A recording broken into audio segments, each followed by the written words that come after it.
اللهم صل على سيدنا محمد یا رب صل وسلم. بسم اللہ الرحمن الرحیم. سورہ بقرہ کا چھٹا رکوع اور آیت نمبر 55. آیت نمبر 54 تک کا جو لفظی ترجمہ اور مختصر گرامر ہو چکی تھی، اب میں آیت نمبر 55 سے شروع کر رہا ہوں، اور یہ رکوع مکمل کرنے کے بعد پھر انشاءاللہ اس کی تفسیر بیان کروں گا. وَإِذْ قُلْتُمْ، وَإِذْ کا معنی اور وہ واقعات کرنے کے قابل ہے. قُلْتُم، جب تم نے کہا تھا، یا موسیٰ، اے موسیٰ، لن نؤمن لکا، لام نون زبر لن، ہم ہرگز ایمان نہیں لائیں گے، لکا آپ پر یا آپ کے لیے، حتیٰ یہاں تک کہ، حتیٰ کہ نر اللہ، ہم دیکھ لیں اللہ کو. نرا اصل میں تھا نر ایو، نسمعو کی طرح، جس کو پڑھا جاتا ہے نرا، نر ایو کو نرا پڑھا جاتا ہے، نسمعو نضربو کی طرح. نر اللہ رؤیت سے ہے، جہاں تک کہ ہم دیکھ لیں اللہ کو، جہرتاً، بالکل سامنے. جہر اونچی آواز سے بات کرنے کو بھی کہتے ہیں نا جہری تلاوت ہے، سری تلاوت ہے. تو جہرن کا مطلب جو بالکل واضح ہو، یعنی اپنی آنکھوں سے ہم اللہ کو سامنے دیکھ لیں، اس وقت تک ہم ایمان نہیں لے کر آئیں گے. فَأَخَذَتْكُمْ، أَخَذَتْكُمْ، تمہیں پکڑ لیا، الصَّاعِقَہ، ایک بجلی کی کڑک نے. صاعقہ زوردار آواز جو بجلی کی کڑک والی ہوتی ہے. وَأَنْتُمْ، اور تم، تنظرون، یہ سب منظر اپنی آنکھوں سے دیکھ رہے تھے. ثم، پھر اس کے بعد، بعثناکم، بعثنا ضربنا کی طرح، ہم نے اٹھایا تمہیں دوبارہ، یعنی کم تمہیں، من بعد موتکم، تمہاری موت کے بعد، ہم نے تمہیں اس موت کے بعد دوبارہ اٹھا لیا، دوبارہ زندہ کر دیا. لعلکم، شاید کہ تم، تشکرون، شکر گزار بن جاؤ، شکر کر لو. وظللنا، سایہ کرنا کسی پر. ظلال عربی میں سائے کو کہتے ہیں، ظلال، اور ظلہ بھی سائے کو کہتے ہیں، ظل بھی سائے کو کہتے ہیں. آپ نے سنا ہوگا نا، ظل سبحانی، پرانی بادشاہوں کو کہا جاتا تھا. ظل یعنی سبحان جو ہے نا، اللہ کا سایہ ہے بادشاہ سلامت زمین پہ. تو ظل کا معنی کیا ہوتا ہے؟ سائے کو کہتے ہیں، ظوئیں سے جو ظل ہے. وظللنا، اور سایہ کیا ہم نے تم پر، الغمام، بادل کے ٹکڑے کا. غمام کہتے ہیں بادل کے چھوٹے سے ٹکڑے کو، ایک ٹکڑی، بدلی بھی کہتے ہیں جس کو. وَأَنزَلْنَا، اور نازل کیا ہم نے، عَلَيْكُمْ، تم پر، المنّ والسلویٰ، من اور سلویٰ. من اور سلویٰ کیا تھا، یہ میں پھر ابھی تفسیر میں بتاتا ہوں. کلو من طیباتی، کلو، کئی بار اس لفظ کو میں ڈیفائن کر چکا ہوں. کلو، کھاؤ، من طیباتی، پاکیزہ چیزوں میں سے. طیب پاکیزہ کو کہتے ہیں، طیبات اس کی جمع، طیبہ مؤنث ہے اور طیبات اس کی جمع. کلو من طیبات ما، ان چیزوں میں سے، پاکیزہ چیزوں میں سے کھاؤ. رزقناکم، جو ہم نے تمہیں بطور رزق دی ہیں. رزقنا کا معنی ہم نے تمہیں عطا کی ہیں. وما ظلمونا، اور نہیں، ظلمو ضربو کی طرح، ضربہ اس نے مارا، ظلمو ان سب نے مارا. تو ظلمو ان سب نے ظلم کیا، اور نہیں انہوں نے ظلم کیا نہ ہمارے اوپر. ولیکن، لیکن، کانو، تھے وہ لوگ، انفسہم یظلمون، اپنے ہی نفسوں پر ظلم کرنے والے. وَإِذْ قُلْنَا، اور اس وقت کو بھی یاد کرو. قُلْنَا، جب ہم نے کہا، ادخلوا، داخل ہو جاؤ، دخل یدخلو، اور انصر امر آتا ہے نا، تو ادخل امر، داخل ہو جاؤ. ادخلو جمع ہے. ادخلوا هذه القریہ، داخل ہو جاؤ، هذه القریہ، اس بستی میں. فا کا معنی پھر کلو، کھاؤ، منہا، اس بستی میں سے، حیث شئتم، جہاں سے چاہو، جہاں سے چاہو کھاؤ پیو. رغدن، رج کے، یہ لفظ یاد کر لیں، رغدن بہت آتا ہے قرآن میں. رغدن کا معنی رج کے کھاؤ. ودخلو، اور داخل ہو جاؤ، البابا، دروازے میں. سجدن، ساجد کی جمع آتی ہے سجد، ساجد سجدہ کرنے والا، سجد سجدہ کرنے والے. ساجدین بھی آتی ہے، سجد بھی آتی ہے. اور داخل ہو جاؤ دروازے میں سجدہ کرتے ہوئے. وقولو، اور کہو، قل کا معنی کہہ، اور قولو تم سب کہو. حطۃ، حطہ عربی میں کہتے ہیں گرانے کو.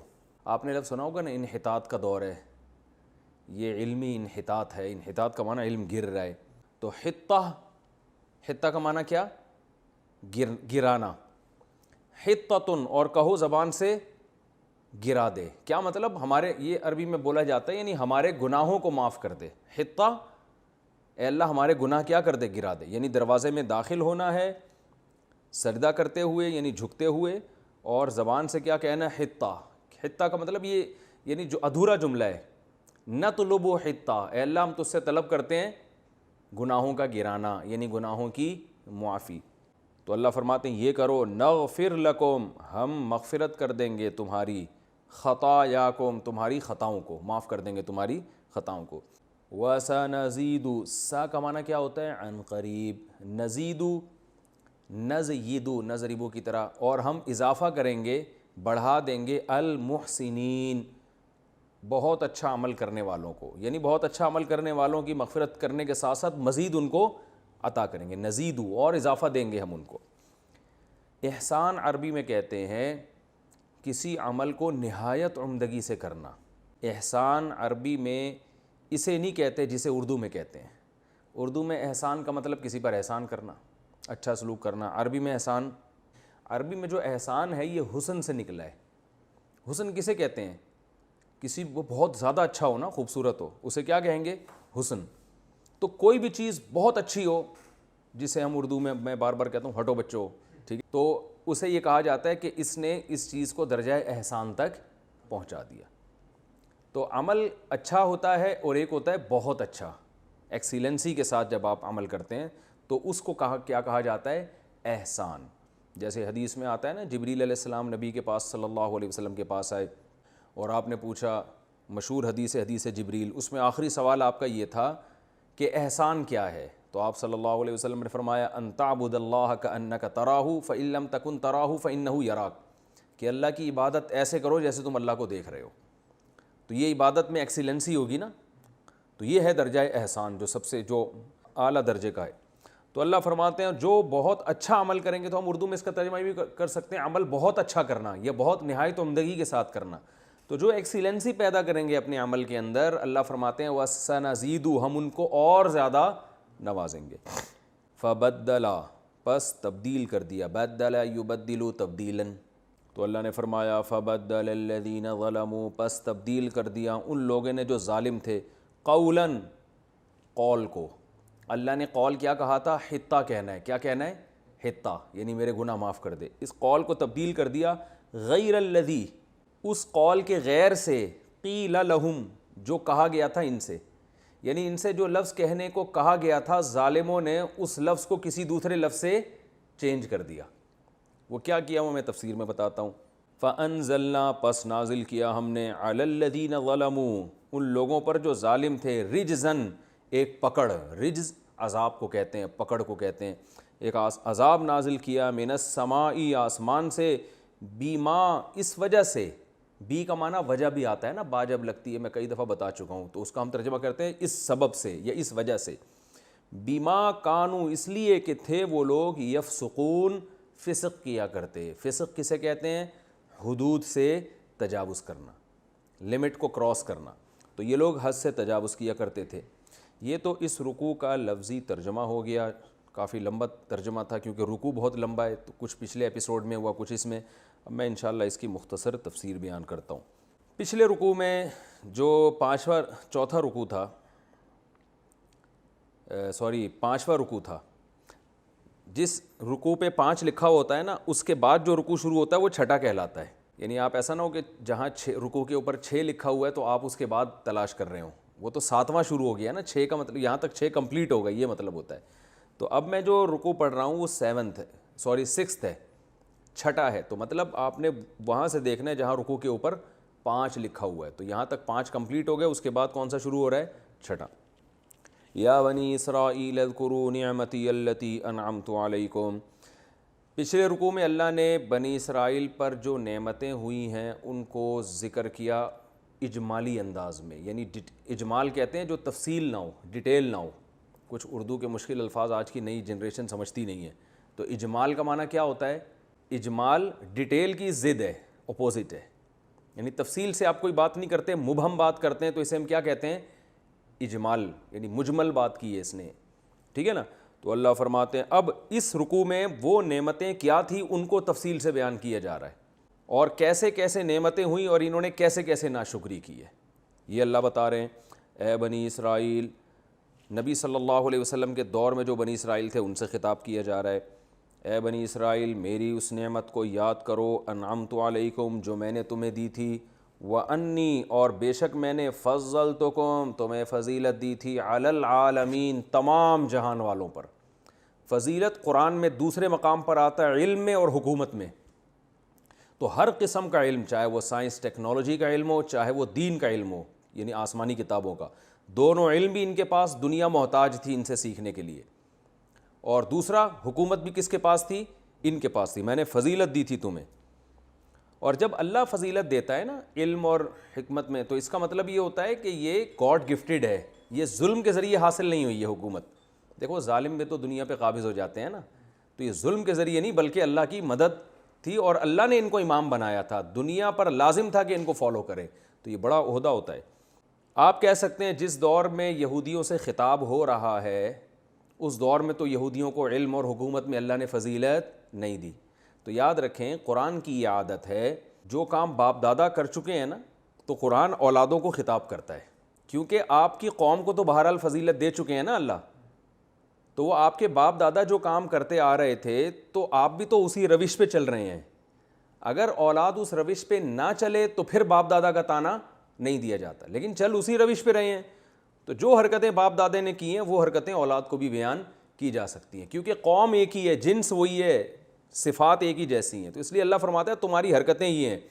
تو یہودی یہ نہیں کہہ سکتے یہ میری ہماری تھوڑی تو ہمارے ابا دادا کی تھی، تو بھائی تم بھی تو اسی روش پہ چل رہے ہو نا، تو من حیث القوم اب اللہ تمہیں فضیلت نہیں دے گا، کیونکہ من حیث القوم یعنی قوم ہونے کی حیثیت سے تمہیں بہت زیادہ نوازا جا چکا ہے ماضی میں، اور اس کے بعد تمہاری حرکتوں کی وجہ سے اب تم سے روحانی اور مادی اقتدار چھینا جا رہا ہے۔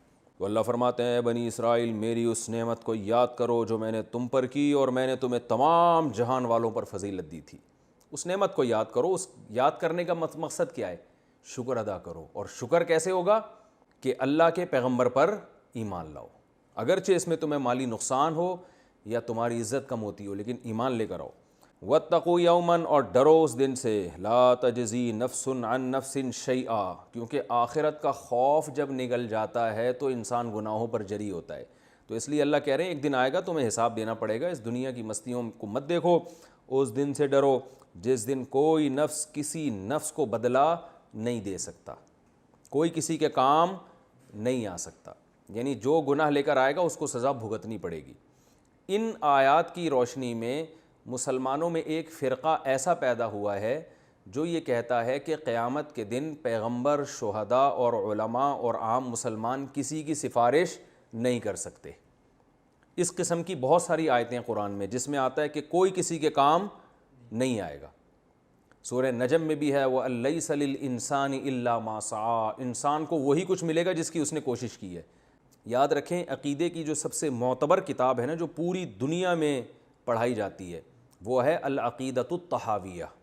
تو بعد میں علماء نے ضرورت محسوس کی، تقریباً دوسری یا تیسری صدی ہجری میں یہ کام ہوا کہ علماء نے ضرورت محسوس کی کہ عقیدے کی ایک کتاب لکھی جائے تاکہ پتہ چل جائے کہ اہل سنت والجماعت کے بیسک عقائد ہیں کیا۔ پہلے میں اس سے بتاؤں گا یہ اہل سنت والجماعت کیا بلا ہے۔ بھائی لوگ کہتے ہیں اہل سنت کیا، ہم تو صرف سیدھے سیدھے مسلمان ہیں۔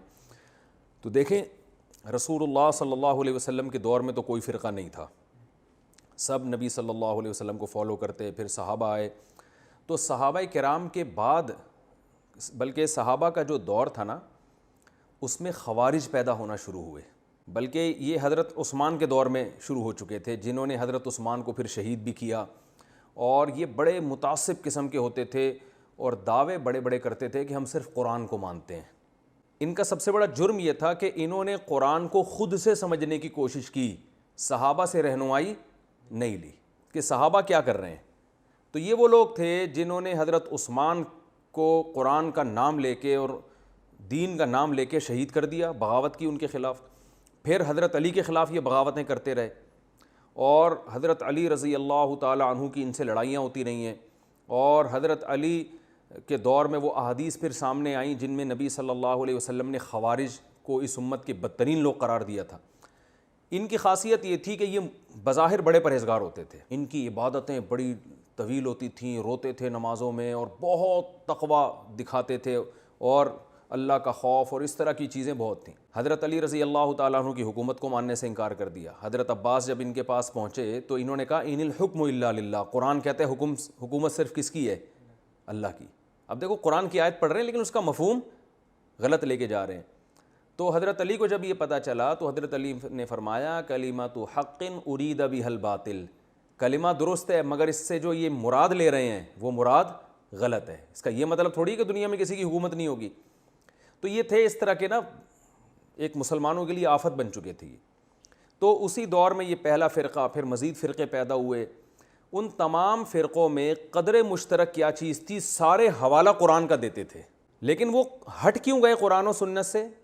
اس لیے کہ وہ قرآن کی وہ تفسیر جو لفظی آیتوں کو دیکھ رہے ہیں صحابہ کو درمیان سے نکال رہے ہیں۔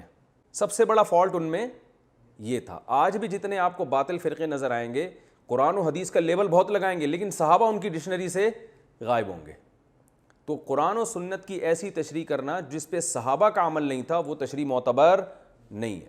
تو انہی میں آپ کو یہ شیعہ حضرات ہیں، رافضی، اور یہ پھر معتزلہ پیدا ہوئے، جہمیہ پیدا ہوئے، کسی نے تقدیر کا انکار کر دیا اور کسی نے کہا کہ اب یہ جو عمان میں مسقط میں ایک فرقہ ہے جس کا نام یہ فرقہ بازیہ ہے، یہ کہتے ہیں کہ ایک یہ بھی سفارش کی نفی کرتے ہیں کہ آخرت میں کوئی سفارش کسی کی بھی نہیں کرے گا۔ دوسرا یہ بھی کہتے ہیں کہ مسلمان جو ہے اگر کبیرہ گناہ کرتا ہے تو وہ بھی ہمیشہ جہنم میں جلے گا، یعنی نبی کی شفاعت کی وجہ سے وہ جہنم سے نکلے گا نہیں، اور وہ اس طرح کی آیتیں پیش کرتے ہیں۔ تو قرآن ہر ایک کے پاس ہوتا ہے، آیتیں ہر ایک کے پاس ہوتی ہیں، لیکن ہم ان سے یہی کہتے ہیں کہ آپ کا یہ عقیدہ صحابہ کے عقیدے کے خلاف ہے، لہذا ہم اس کو معتبر نہیں مانتے۔ یعنی مختلف انتہائیں وجود میں آنا شروع ہو گئی تھیں۔ ایک انتہا تو یہ تھی کہ جو کبیرہ گناہ کرے گا چاہے وہ سچا اور پکا مسلمان کیوں نہ ہو، لیکن کبیرہ گناہ کیا اور توبہ کے بغیر مر گیا تو وہ ہمیشہ جہنم میں جائے گا۔ دوسری انتہا تھی جن کو مرجیہ کہا جاتا تھا، مرجیہ رجا سے نکلا ہے، رجا امید کو کہتے ہیں۔ وہ یہ کہتے تھے کہ اگر آپ ایمان لے آئے تو کتنی برائیاں آپ کر لو آپ جہنم میں نہیں جاؤ گے، آپ کی بخشش پکی اور ڈھکی ہے۔ اور ان کے پاس بھی حدیثیں ہیں کہ نبی صلی اللہ علیہ وسلم نے فرمایا جس نے کہا لا الہ الا اللہ وہ دخل الجنہ، وہ جنت میں جائے گا۔ تو حدیثیں ہر ایک کے پاس ہیں، لیکن صحابہ کا جو اجماعی عقیدہ تھا، کیونکہ صحابہ حدیث کا مفہوم زیادہ سمجھتے تھے، قرآن و سنت کو صحابہ کے منہج پہ سمجھتے تھے نا، انہوں نے ان باطل فرقوں سے اپنے آپ کو جدا رکھنے کے لیے جو مسلک تھا اس کو نام دیا اہل سنت والجماعت، یعنی ہم سنت کو بھی مانتے ہیں، صرف قرآن کو نہیں بلکہ نبی کی سنت کو بھی، اور والجماعت سے مراد تھا صحابہ کو بھی ہم مانتے ہیں۔ تو باقیوں نے اپنے لیے یہ لفظ تجویز نہیں کیا۔ تو ہمارا یہ اچھا یہ کیوں نہیں کہا کہ ہم مسلم ہیں یہ غیر مسلم، ان کو غیر مسلم نہیں قرار دیا گیا۔ یہ معتزلہ جو تھے جو تقدیر کے منکر، اور ان میں کچھ لوگ ایسے تھے جو یہ کہتے تھے کہ ہمیشہ مسلمان بھی جہنم میں جلے گا اگر گناہ کر لیا اس نے، اور کچھ ایسے تھے جو کہتے تھے کہ مسلمان اگر گناہ بھی کر لے تو بس ایمان ہی کافی ہے آخرت میں بخشش کے لیے۔ تو ان کو کافر کیوں نہیں کہتے تھے؟ کافر اس لیے نہیں کہتے تھے کہ اسلام میں فقہا کا اس پر اجماع ہے کہ کسی کو کافر ہونے کا فتویٰ دینا آسان کام نہیں ہے، کیونکہ وہ زبان سے بہرحال اللہ کو اللہ مان رہا ہے اور رسول اللہ صلی اللہ علیہ وسلم کو آخری نبی مان رہا ہے۔ تو اگر ان کو کافر قرار دیتے تو ان کے مقابلے میں اپنے آپ کو کیا کہتے؟ مسلم، کیونکہ اپنے آپ کو جب مسلم کہہ رہے اس کا مطلب یہ کیا ہے؟ غیر مسلم، تو غیر مسلم تو کہتے نہیں تھے ان کو۔ تو اس لیے اب اپنے لیے ایسا نام تجویز کیا جائے تاکہ آپ ان سے کیا ہو جائیں؟ جدا ہو جائیں۔ تو وہ نام تجویز کیا گیا اہل سنت والجماعت، کہ ہم صرف قرآن کو نہیں مانتے، سنت کو بھی۔ دیکھو اہل حدیث والجماعت بھی نہیں کہا، حدیث میں اور سنت میں فرق ہے، کیونکہ حدیث نبی صلی اللہ علیہ وسلم کی بہت سی حدیثیں منسوخ ہیں، پھر وہ سنت نہیں کہلاتی۔ تو فقہا کی عادت ہوتی ہے کہ وہ یہ دیکھتے ہیں کہ نبی صلی اللہ علیہ وسلم کی کون سی حدیث ہے جس پر آپ نے اور صحابہ نے عمل کیا ہے، تو وہ حدیث قابل عمل ہوگی، تو اس کو سنت سے تعبیر کرتے ہیں۔ خیر، اہل سنت کیا؟ جماعت۔ جماعت سے مراد سب سے پہلے صحابہ، پھر تابعین، جن تابعین نے صحابہ کو فالو کیا۔ تو اب یہ ذہن میں رکھیں کہ العقیدہ الطحاویہ میں یہ بات لکھی ہوئی ہے اور ساری دنیا کے علماء اس کو مانتے ہیں کہ قیامت کے دن شفاعت ہوگی، کیونکہ اہل سنت والجماعت نے تمام حدیثوں کو فالو کیا, کسی ایک حدیث کو نہیں لیا, اور اس میں صحابہ نے ان حدیثوں کا مطلب کیا سمجھا ہے. تو ہمیں مصنف ابن ابی شیبہ اور مصنف عبد الرزاق جو حدیث کی کتابیں ہیں, ان میں صحابہ سے صراحتاً یہ باتیں ملتی ہیں کہ قیامت کے دن نبی صلی اللہ علیہ وسلم کبیرہ گناہ کے مرتکب کی شفاعت کریں گے. ہاں وہ ایک الگ بات ہے کہ اس کی آپ کی شفاعت کس درجے میں قبول ہو. بعض ایسے ہوں گے جو سزا بہت لمبی ہوگی مگر مختصر ہو جائے گی ان کی سزا, بعض ایسے ہوں گے جن کی سزا بالکل معاف ہو جائے گی. تو یہ ہوگی سفارش علماء کی بھی, حفاظ کرام کی بھی, شہداء کی بھی, یہ ہوگا. تو یہ جو آیتیں ہیں نا, دوسری آیتوں کو اور حدیث کو, قرآن کی خود آیتوں میں شفاعت کا ذکر ہے, جیسے ہم نے عما یتساءلون میں پڑھا تھا نا, یوم یقوم الروح والملائکۃ صفا لا یتکلمون الا لمن اذن له الرحمن وقال صوابا. کوئی بھی کلام نہیں کر سکے گا مگر جس کو اللہ اجازت دیں اور وہ کلام کیا کرے, درست کرے. اور اسی طرح اس سے بھی زیادہ واضح آیت ہے, ولا یشفعون الا لمن ارتضی, کوئی کسی کی شفاعت نہیں کرے گا مگر اس کے لیے شفاعت ہو سکتی ہے جس کے لیے اللہ اجازت دے دے. یہ خود قرآن میں اللہ تعالیٰ نے ارشاد فرمایا, اور احادیث تو اس بارے میں بہت واضح ہیں.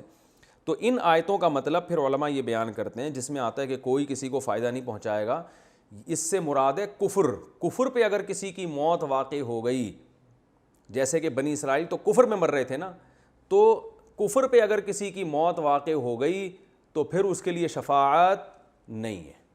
کفر کے جرم میں کوئی کسی کو فائدہ نہیں پہنچا سکتا, یعنی ایک عقیدے کی خرابی ہے اور ایک عمل کی خرابی ہے. تو عقیدے کی خرابی کے ساتھ اگر دنیا سے چلے گئے تو عقیدے کی خرابی پہ جو سزا آپ کو ملے گی اس میں کوئی کسی کے کام نہیں آئے گا.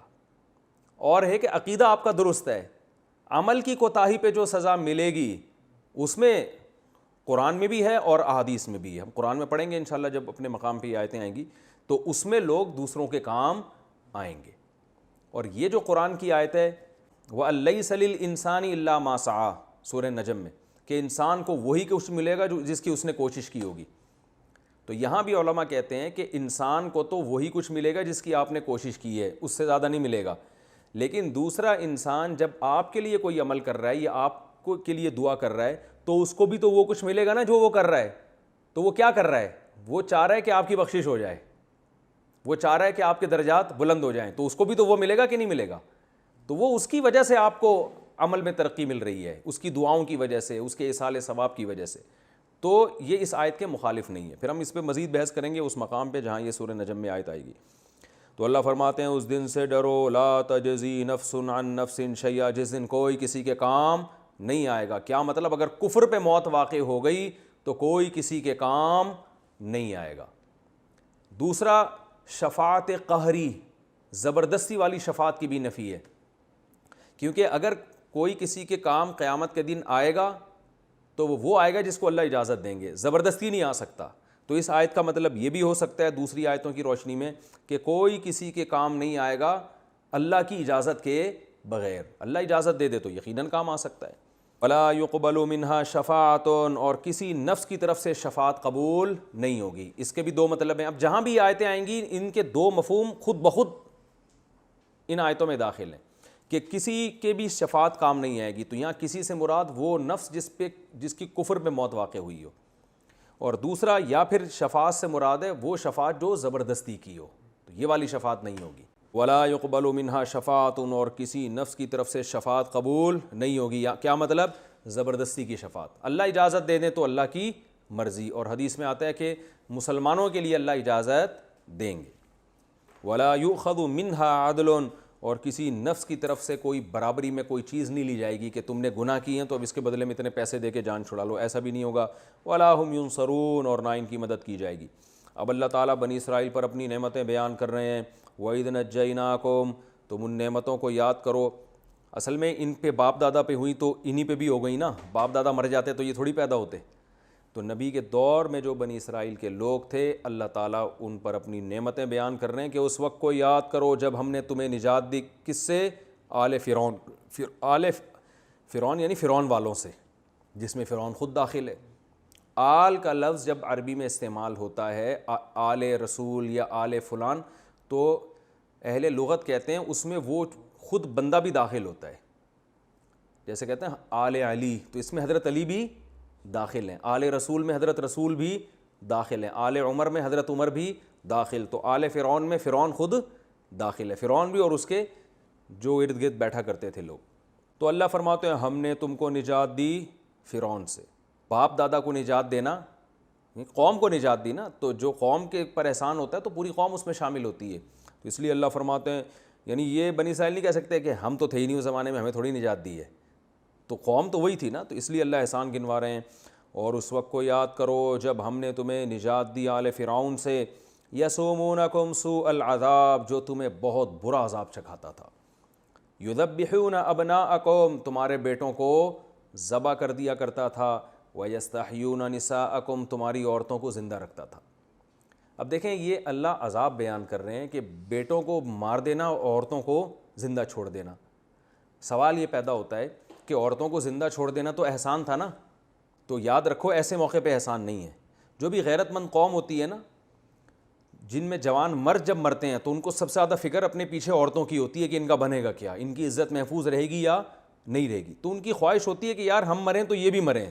تو مردوں کو مار کے عورتوں کو زندہ چھوڑ دینا یہ کسی غیرت مند قوم کے لیے بہت بڑی ذلت کی بات ہوتی ہے۔ تو یہ اللہ فرماتے ہیں یہ یا تو دونوں کو زندہ چھوڑتے، لیکن بیٹوں کو سب کو مار دینا اور عورتوں کو، کیونکہ عورتیں جب زیادہ ہو جاتی ہیں اور مرد سارے ختم ہو جاتے ہیں تو ان کو عزتیں محفوظ نہیں ہوتی، کمانے کے لیے ان کے پاس کوئی ذرائع اور وسائل نہیں، لڑ نہیں سکتی وہ، تو قوم کیا ہو جاتی ہے؟